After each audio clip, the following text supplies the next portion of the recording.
Good morning, everyone.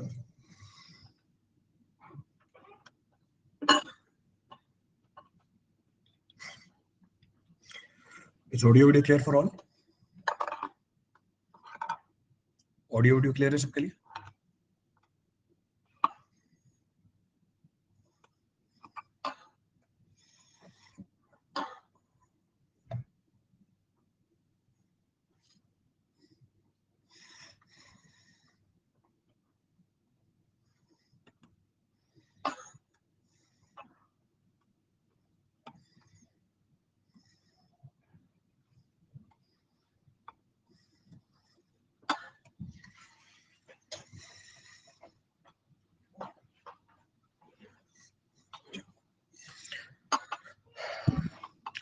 Is audio video clear for all?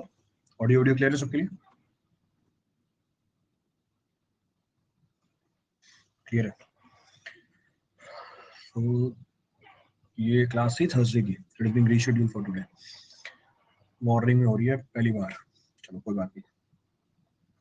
तो we starting of the session को start करते हैं. Before that basic announcements है हमारी. Basic announcements 19th को after your ESC pre special class में we'll be starting with the special topics of your RCC. The first of the topic will be retaining wall. तो पहला topic जो हम start करेंगे 19th को सुबह 11:30 बजे क्लास होगी. It will be at 11:30 AM. The topic under consideration will be retaining walls. इसके बाद वाले टॉपिक में आपको जैसे जैसे सेशन होते जाएंगे, क्योंकि कितना टाइम लगता है पता नहीं है, मेरे ख्याल से 2-3 दिन में खत्म हो जाएगा. I will be giving you the notice also. बीच में मैं आपको जानकारी दे दूंगा नेक्स्ट टॉपिक कौन सा स्टार्ट होने वाला है.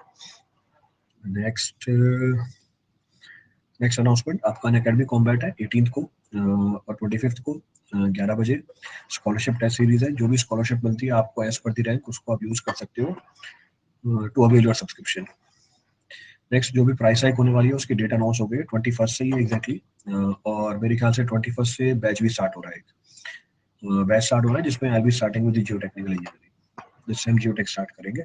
इन्वायरमेंट खत्म हुई है, उसके बाद जियोटेक स्टार्ट हो रहा है. इसके अलावा पैरेलली 2 टॉपिक और चल रहे हैं, FM and strength of material.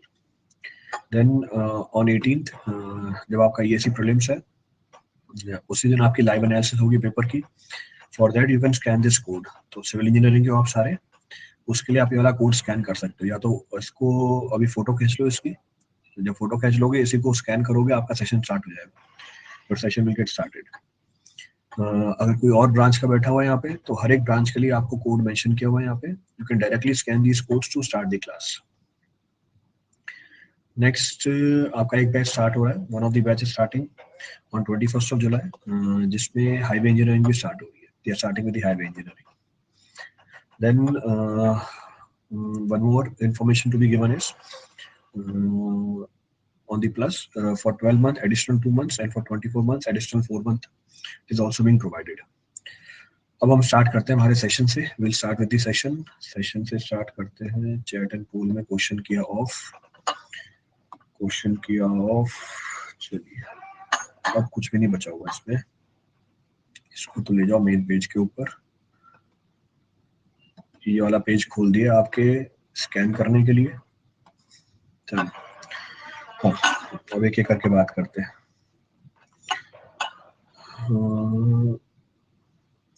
Gate और ईएससी के कितने ईयर तक प्रीवियस ईयर सॉल्व करने से चाहिए? 5 साल तक. I am solving 30 year PYQ.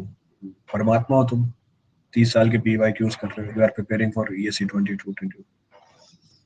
तुम भगवान हो अगर तुम पिछले 30 साल के सॉल्व कर रहे हो. बहुत बढ़िया, करो, करते रहो 30 साल के solve. More than 5 years is not required. 5 साल से ज्यादा रिक्वायर्ड ही नहीं है. उसके ज्यादा कर रहे हो तो अपना टाइम वेस्ट कर रहे हो. एट मैक्स आपके पास अगर एक दिन में 48 घंटे हैं तो आप 10 साल के कर सकते हो. In one day if you are having more than 24 hours, जैसे आपके पास 48 hours होंगे तो आप 10 साल के अटेम्प्ट कर सकते हो. बाकी 5 साल के मोर देन सफिशिएंट है. इससे ज्यादा की रिक्वायरमेंट ही नहीं है. सर इन फ्यूचर सर कोई आपका पर्सनल प्लेटफॉर्म आने की प्रोबेबिलिटी है अदर देन एन अकेडमी? वो मैंने बात नहीं करी गवर्नमेंट से.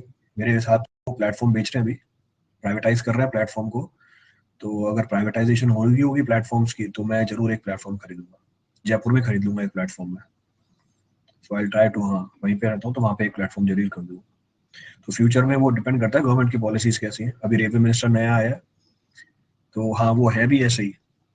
अगर जो भी रेलवे मिनिस्टर आया उसकी हिस्ट्री आप देखो, if you check the history of the new railway minister which is being appointed, उनकी हिस्ट्री यही है पब्लिक प्राइवेट पार्टनरशिप की। एनएचएआई में जो पीपीपी मॉडल आया था वो वही लेके आए थे, और उनको भी रेलवे मिनिस्टर भी इसलिए बनाया गया है क्योंकि रेलवे में भी प्राइवेटाइजेशन लानी है।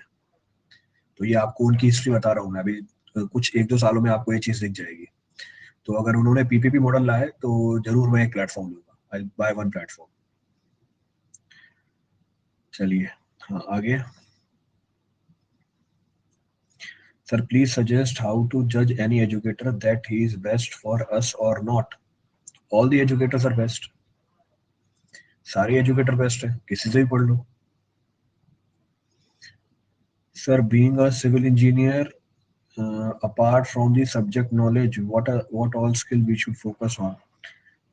गणेश, आपने बोला सिविल इंजीनियर होने के लिए आपको टेक्निकल नॉलेज के अलावा किसकी रिक्वायरमेंट है? तो अगर आप बेसिक असेंस देखोगे सिविल इंजीनियरिंग का, या बेसिक टेक्सचर देखोगे, बेसिक इनहेरिटेंस देखोगे सिविल इंजीनियर की, सिविल इंजीनियरिंग में वही सारे टॉपिक हैं जो पास से चलते आ रहे हैं। सबसे पुरानी ब्रांच है इंजीनियरिंग की हमारी। तो जो भी हमारे आसपास की ऑब्जर्वेशन है या जो भी जनरल चीजें हमारे आसपास होती हैं उसको सिविल इंजीनियरिंग में डाला गया है। तो इतनी कॉमन चीजें, इसको एग्जांपल के फॉर्म में अगर बताऊं, इतनी कॉमन चीजें सिविल इंजीनियरिंग के अंदर कि जो सिविल इंजीनियर नहीं भी होता है उसको भी उसके बारे में जानकारी होती है। पर बहुत कम चांसेस ऐसे हैं कि जो मैकेनिकल इंजीनियर नहीं है उसको मैकेनिकल की जानकारी हो, जो कंप्यूटर साइंस इंजीनियर नहीं है उसको कंप्यूटर साइंस की जानकारी हो।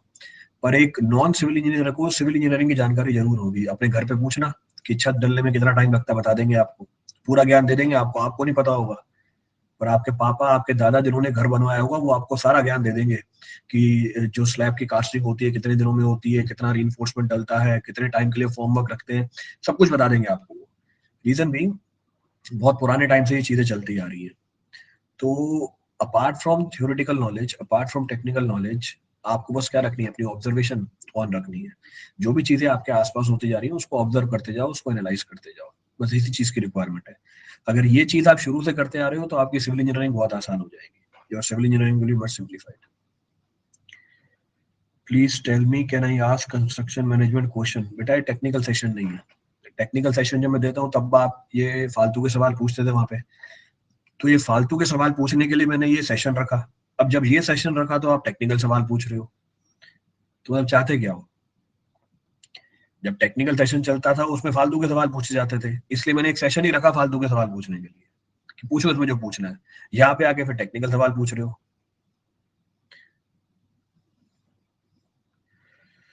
Sir I feel my preparation not up to the level of IAS, so I want to skip the exam, is it right और रॉन्ग? नहीं, स्किप नहीं करना है exam. Preparation does not means your completion of the syllabus. Preparation सिर्फ आपको syllabus complete करने की नहीं करनी है। जब आप ये बोलते हो प्रिपरेशन, प्रिपरेशन का मतलब आपके एग्जाम का टेम्परमेंट लेवल। आप एग्जाम में कैसे बैठ के सवालों का आंसर दोगे, आप कैसे टाइम के मैनेज करोगे, एग्जाम में प्रेशर कैसा होता है रूम में बैठने का जब आपके आसपास और भी लोग बैठे हुए होते हैं, कैसे मैं प्रेपेयर को अटेम्प्ट करूंगा, कैसे सवाल पहले डिसाइड, कौन से डिसाइड करूंगा कौन से सवाल पहले करने हैं, कौन से सवाल बाद में करने हैं। इन सारी चीजों को भी प्रिपरेशन बोला जाता है। तो भले ही आपकी टेक्निकल प्रिपरेशन पूरी नहीं है, आप एग्जाम जरूर दोगे और अपनी बाकी प्रिपरेशन टेक्निकल के अलावा उसको कंटिन्यू रखोगे। तो आपके पास तो ये क्या है, एक लाइफ टाइम एक्सपीरियंस का मौका मिल रहा है आपको। कोई नंबर ऑफ अटेम्प्ट थोड़ी ना काउंट होते हैं इसके अंदर। दो जाके पेपर, पेपर में टेक्निकल जितना भी आता है उतना तो करो, पर बाकी सारी चीजों को भी एनालाइज करो। तो ये अगले साल आपके लिए हेल्प करेगा। IISc Bangalore MTech structure और MIT USA MS in civil engineering, which is the best among to choose from career prospect? Career prospect के लिए आप MS कर सकते हो, you can go for MS। NIT Warangal से जियोटेक में एमटेक के बाद जॉब का क्या स्कोप है? जॉब का क्या स्कोप है बेटा, ये डिपेंड करता है मार्केट कंडीशन के ऊपर। अब तो इतने बड़े हो गए हो ताकि ये बातें समझ पाओ। सो क्या स्कोप है जॉब का, वो कॉलेज के ऊपर तो डिपेंड करता ही है, साथ में मार्केट कंडीशन के ऊपर डिपेंड करता है। अभी मार्केट ऐसी है कि कहीं पर जॉब है ही नहीं। हो सकता है 2 साल बाद ये सिनेरियो चेंज हो जाए तो प्राइवेट कॉलेज में भी जॉब मिल जाती है। अभी NIT में भी जॉब नहीं मिल रही है। तो एमटेक करने के बाद जो शॉर्ट आपके लिए सामने ऑप्शन अवेलेबल रहेगा वो टीचिंग में रहेगा, उसमें आपका स्कोप बढ़ जाएगा। In that case the scope will be increase अगर आप एमटेक कर लेते हो एनआईटी से। तो नेक्स्ट क्या है,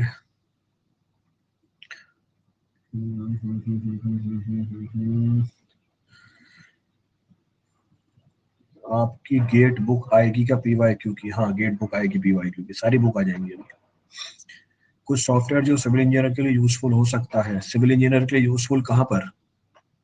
अभी तो लिख दिया सॉफ्टवेयर यूजफुल हो सकता है, कहाँ पर यूज करना है आपको वो सॉफ्टवेयर आई भी बता दो। सर मुझे कलर ब्लाइंडनेस है तो क्या मुझे ईएससी की प्रिपरेशन करनी चाहिए? बेटा कुछ डिपार्टमेंट हैं जो इसको परमिट कर देते हैं। There are few departments, few services